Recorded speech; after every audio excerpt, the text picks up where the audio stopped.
that they are riding roughshod over people who are merely doing their duties.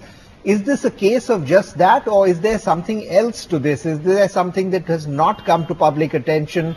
Is there something that has actually been, or perhaps this police officer was behaving in a very, very abrasive or a very arrogant manner?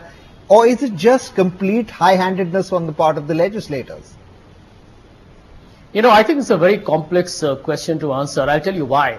One is that we all know that the police in this country aren't really sensitive and, friendly towards the average citizen. It's become one where the citizen is actually frightened or intimidated by the cops, which is one part of the challenge. But to legislators, when they see a lal batti, they normally tend to be quite deferential.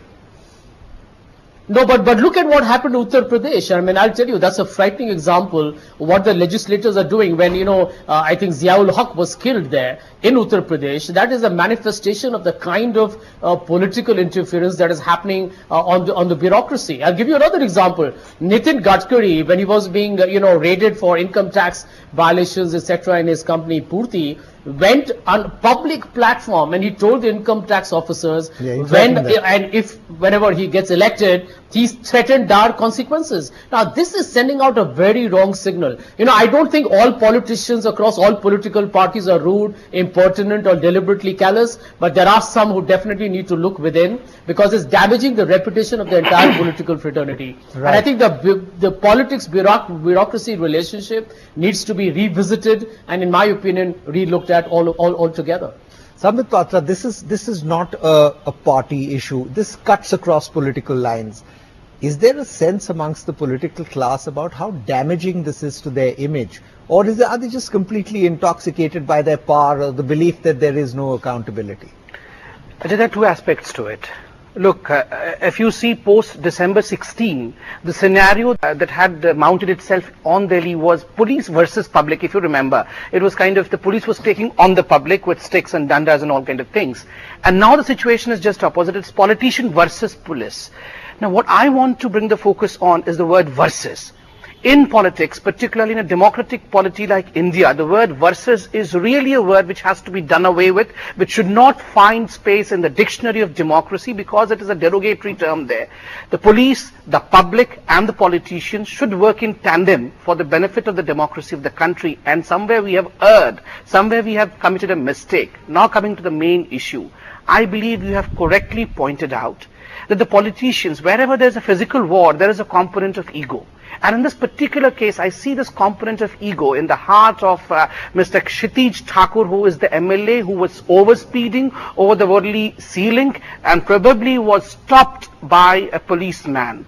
How an MLA was stopped? That's what. And when he must have flashed his iCard, well, I'm an MLA. How dare you stop me? You have to allow me to go. And that's where the seeds of ego and the war has been planted in his heart. I believe that's the question. It's nothing bigger than this, but the venue of the unfortunate incident, that is the Legislative Assembly, is really a sorry state of affairs where the law had to be made, the law was broken there. Sambit Patra, I mean, this is, we like doing this little symbolism thing, the assembly where law is made.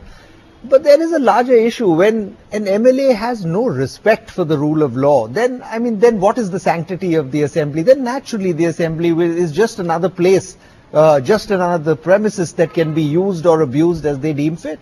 But let me tell you, Ajay, symbolism is of utmost importance in democracy. Places like Supreme Court, places like the Parliament and the Legislative Assembly at least find importance in the heart and mind of the general people of this country.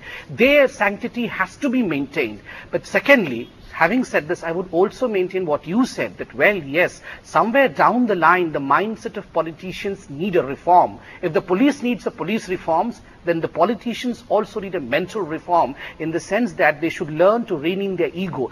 Let me remind you of the recent statement by Supreme Court where they wanted to know as to why every politician in this country needed a red beacon car. And what was the reason as to why a red beacon car or a VVIP security for that matter of purpose was asserted to politicians who had even lost the elections and who had criminal records. So this shows that in this country today, red beacon cars, VVIP status, thrashing the police just to show around their own power has become the norm of the day, which really needs a reform. Right.